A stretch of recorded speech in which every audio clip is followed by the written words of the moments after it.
Hello everyone. आज हम लोग स्टार्ट कर रहे हैं बॉडी।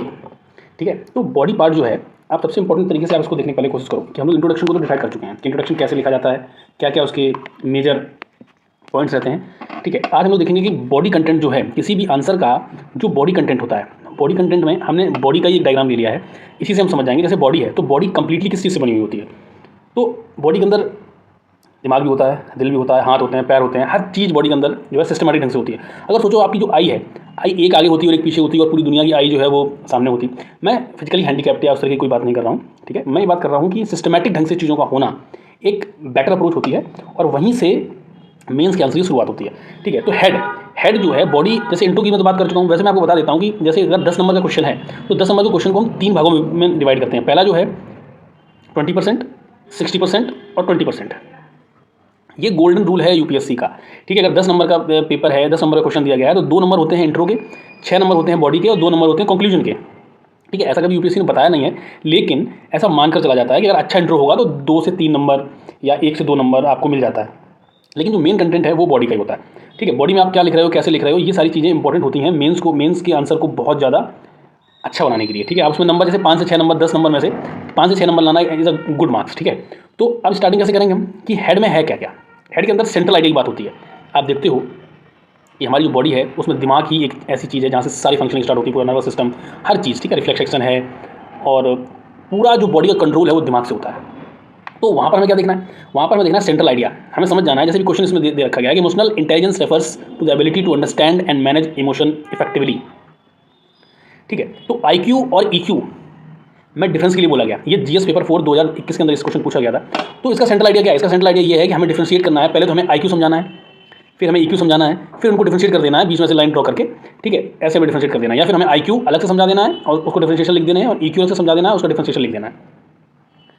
ठीक है, अब हर्ट में क्या है, हर्ट मतलब एथिक्स में इसको जैसे कंपैशन है, एम्पैथी है, इंटीग्रिटी है, ये मेन पॉइंट्स हैं। ठीक है, तो इनको हर्ट बोला जाएगा, किसका, hurt of the ethics GS paper 4। Integrity को तो मैं हमेशा से ही कमांड मानूंगा कि इंटीग्रिटी एक ऐसा वर्ड है जो आप देखते हो कि हमारे संविधान के अंदर भी इसको इंट्रोड्यूस किया गया था 42nd कॉन्स्टिट्यूशनल अमेंडमेंट एक्ट 1976 के तहत। ठीक है, प्रियम्बल में इसको डाला गया था, तो इसको तो मैं कमांड और सेंट्रल आइडिया मानूंगा। Integrity is the central idea of ethics paper. ठीक है, अब हर्ट क्या है, हर्ट में आप कंपैशन, एम्पैथी, इंटीग्रिटी आप ये सब देख सकते हो। तो compassion and empathy are integral to the good governance, ये सवाल दे दिया गया। तो इसमें हम लोग यहाँ से समझ जाएंगे कि हमें क्या समझाना है, हमको कंपैशन समझाना है, एम्पैथी समझाना है, और ये कैसे इंटीग्रल हैं गुड गवर्नेंस के, कैसे ये दोनों काम कर रहे हैं गुड गवर्नेंस के लिए। क्यों, क्योंकि फाउंडेशनल वैल्यू जो है सिविल सर्वेंट की उसका पार्ट है कंपैशन और एम्पैथी, ये दोनों उसका पार्ट है। तो यहाँ से हमें समझ में आ जाएगा कि हमें जो हार्ड पॉइंट हैं एथिक्स के वो क्या है। ठीक है, इसके साथ साथ अब हम आई पे आ जाएंगे, मल्टी डायमेंशनल एनालिसिस करेंगे, क्योंकि आई जो है हर चीज़ देखती है ना। आप देखते हो कि 576 मेगापिक्सल का कैमरा है अपनी आई। ठीक है, जो आप देखते हो कि 15 मेगापिक्सल, 20 मेगापिक्सल मैक्सिमम, या 40 मेगापिक्सल, 50 मेगापिक्सल। अभी ये एप्पल ने लॉन्च किया है, उसका 68 मेगापिक्सल है। 576 मेगापिक्सल का कैमरा है अपनी आई। ठीक है, तो ये इंपॉर्टेंट है। तो वहाँ से हमें मल्टी डायमेंशनल अप्रोच देखनी है। ये सिर्फ एथिक्स के लिए नहीं बता रहा हूँ मैं, ये मैं आपको कंप्लीट एनालिसिस दे रहा हूँ कि आंसर जो बॉडी है वो कैसे लिखी जाएगी। ठीक है, तो अब आई के अंदर क्या है, हमें कंप्लीट पूरा सेट देखना है कि कोई क्वेश्चन की कोई डिमांड ऐसी तो नहीं है पूरी ना हो पा रही हो।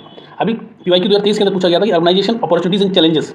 तो हमें पहले ऑर्गेनाइजेशन को समझा देना है कि ऑर्गेनाइजेशन क्या है, उससे रिलेटेड हमें डेटा दे देना है, एग्जाम्पल दे देना है, फिर उसमें अपॉर्चुनिटीज़ क्या क्या है। ठीक है, तो अपॉर्चुनिटीज़ हमें बता देनी है। अगर हमने 5 पॉइंट अपॉर्चुनिटीज़ के बताए हैं तो हमें चैलेंजेस भी बताने पड़ेंगे 5 पॉइंट्स, तभी ना मेरा आंसर बैलेंस्ड और अप्रोच्ड होगा। ठीक है, अभी बैकबोन, तो आंसर की बैकबोन क्या होगी, बैकबोन होगा उसमें एविडेंस, डेटा, जो मैंने आपको इंट्रो में बताया था। ठीक है, अभी आपने मान लो समझा दिया, आपने तेंदुलकर कमेटी के बारे में पॉवर्टी में बता दिया कि तेंदुलकर कमेटी ने ये किया था, या मान लीजिए आपने बता दिया कि तेंदुलकर कमेटी जो थी वो पॉवर्टी के लिए आई थी। अब आप 2 लाइनों में नीचे बॉडी में समझा देंगे कि तेंदुलकर कमेटी है क्या, क्या उसकी रिकमेंडेशंस थी, कितनी मानी गई, कितनी नहीं मानी गई। ठीक है ना, जैसे पंची कमीशन है, तो ये इंपॉर्टेंट है। अब कॉन्स्टिट्यूशन आर्टिकल्स हमें यहाँ पे लिखने पड़ेंगे, रिपोर्ट्स, डेटा, जजमेंट, आर्टिकल 19 है, जैसे आरटीआई एक्ट है, सेकंड ARC रिपोर्ट है, CPI इंडेक्स है। तो इससे हमारे आंसर जो है बॉडी का जो कंटेंट है वो मोस्ट इंपॉर्टेंट हो जाता है। ओके, फिर हैंड अप्रोच मतलब इंप्लीमेंटेशन। इंप्लीमेंटेशन कैसे होगा, ब्लड मतलब करंट फ्लो, ब्लड का मतलब ये है कि भाई ब्लड तो डेली फ्लो करता है बॉडी के अंदर। ठीक है, तो हर मिनट, हर सेकंड, हर पल फ्लो करता है, तो ये करंट अफेयर होगा। करंट अफेयर से अगर आपका आंसर जो है वो लबालब होगा तो बेटर रहेगा कि एग्जामिनर आपको मैक्सिमम नंबर्स पे प्रोवाइड करेगा। इसकी मतलब प्रेजेंटेशन है, ठीक है। ये जो अप्रोच है ये बहुत अच्छी अप्रोच है, इसको आप जरूर एक बार अपने नोट्स में और आंसर राइटिंग में तो आप इंप्लीमेंट करोगे, नोट्स में भी एक बार लिख लेना आप। इसकी मतलब प्रेजेंटेशन, आपकी राइटिंग, जो कि 9 मिनट में आपकी राइटिंग पर काम है, इसलिए आप पहले से उस पर काम करिए तो सही रहेगा। नीट हैंड राइटिंग होनी चाहिए, अंडरलाइनिंग आप कर रहे हो, जैसे आपने जैसे ये अभी देखो ये वाला पॉइंट आप यहाँ पर देखो, ये वाला पॉइंट लिखा हुआ है, ठीक है। अब हमने यहाँ पे क्या किया, ये स्ट्रक्चर हमने ऐसे करके यहाँ पे ऐसे कर दिया। अब सोचो अगर इसको हम और ज़्यादा ऐसे करके यूँ तो अच्छा लगेगा, जैसे ये PYQ में दिया है। तो इसी से नीट क्लीन और ये प्रेजेंटेबल बन रहा है ना। डायग्राम भी बनाने हैं आपको, बॉक्सेस बनाना, हाईलाइट करना है। डायग्राम में आपको बता चुका हूँ कि आपको फ्लो चार्ट बनाना है, वो भी कभी भी ट्रायंगल शेप्ड या वो नहीं, सर्कुलर रखिए हमेशा। सर्कुलर रखेंगे तो उसमें क्या है, 9 मिनट के अंदर आपको मैक्सिमम जो टाइम मिलेगा वो राइटिंग के लिए मिलेगा, ठीक है। 1-2 मिनट तो आपका चला जाता है सोचने में ही, कैंसर में लिखना क्या है हमको, ठीक है। इंट्रो क्या है, बॉडी क्या है, कंक्लूजन क्या है, कौन सी चीज़ हमको कहाँ पर लिखनी है। कुछ आर्टिकल्स हमेशा याद रखने हैं हमें कंक्लूजन के लिए, जैसे आर्टिकल 38 है, मेंटेनिंग सोशल ऑर्डर, लिखना ही लिखना है हमको, ठीक है। कंक्लूजन उसकी सोल है, क्योंकि जब आप जा रहे हो तो आप आखिरी याद उसको क्या देके जा रहे हो एग्जामिनर को, तो ये सोल है। लेट्स मतलब सपोर्टिंग पिलर्स हैं। स्केलेटन मतलब structure of answer. Structure of answer मैं आपको बता ही चुका हूँ अच्छे से, इंट्रो, बॉडी और कंक्लूजन। सोल क्या है, वो कंक्लूजन है। आपने बेटर आपने कंक्लूजन लिख दिया, उसके लिए आप डेटा का यूज़ करो, सबसे बेटर रहेगा। DPSP के आर्टिकल्स कुछ याद कर लो, सोशल ऑर्डर की कुछ रिकमेंडेशन याद कर लो। ऑप्टिमिस्टिक होना चाहिए हमेशा, बैलेंस्ड हो, ऑप्टिमिस्टिक और विजनरी एंडिंग होनी चाहिए।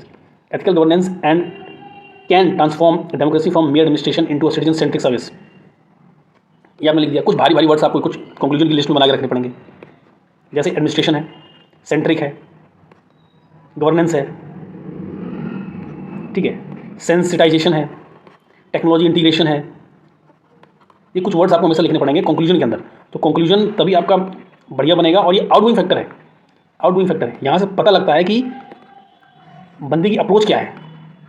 जब आखिरी में एग्जामिनर आंसर को पढ़ रहा होता है तो फिर वो जो नंबर देता है ना, वो आपने पूरा माहौल तो पहले से सेट कर दिया। मान लीजिए आपने इंट्रो लिख दिया, अच्छा, बॉडी आपने अच्छी लिख दी, लेकिन कंक्लूजन जो आखिरी है, जो उस वक्त उसको याद रहेगा, नंबर देने टाइम से कंक्लूजन उसको याद रहता है मैक्सिमम, तो वहाँ से नंबर मिलेगा आपको ना, 5, 10, ये नंबर आपको वहाँ से मिलेंगे। तो ये बॉडी का एनालिसिस है कि बॉडी कैसे लिखी जाएगी क्वेश्चन के अंदर। इंट्रो में बता चुका हूँ आपको इंट्रो कैसे लिखना है। तो गोल्डन फॉर्मूला क्या है, गोल्डन फॉर्मूला हमेशा आपको याद रखना है कि आपकी बॉडी में हेड भी होना चाहिए, आई भी होनी चाहिए, हार्ट भी होना चाहिए, बैकबोन भी होना चाहिए, सबसे इंपॉर्टेंट स्किन, इसका प्रेजेंटेशन है, नंबर वहाँ सबसे ज़्यादा मिलता है। सोल सबसे बेटर होना चाहिए। स्किन और सोल इसको मैं सबसे बेटर मानता हूँ आंसर राइटिंग में, क्योंकि जब मैंने मेंस लिखा था तो मैं देखता था, मैंने जो फर्स्ट मेंस अपना लिखा था उसमें मेरी राइटिंग बहुत ज़्यादा खराब हुई थी, क्योंकि मैं इतना हड़बड़ाहट में था, जल्दी जल्दी सब चीज़ें लिखना चाहता था। मैं पूरे क्वेश्चन किए थे, सारे क्वेश्चन का मैंने आंसर दिया था, तो उसमें क्या था, राइटिंग का जो फ्लो है बहुत खराब हो गया था। आप देखो राइटिंग वैसे भी यहाँ पे खराब दिख रही है, तो इसी तरीके से मैं लिखा। तो कुछ पॉइंट्स ऐसे हैं जो बाद में मुझे नहीं समझ आते, जैसे लिख दिया इंट्रो, बॉडी, कंक्लूजन जल्दी जल्दी में, मैंने अपना काम तो कर दिया, लेकिन वो मैं एग्जामिनर को समझाने में थोड़ा नाकाम रहा। ये इंपॉर्टेंट चीज़ आती है। तो इस पर आंसर राइटिंग बहुत काम करना है। आंसर राइटिंग में जो नीट एंड क्लीन राइटिंग है उसका बड़ा महत्व है, ठीक है। हम लोग कंक्लूजन के ऊपर एक वीडियो बनाएंगे।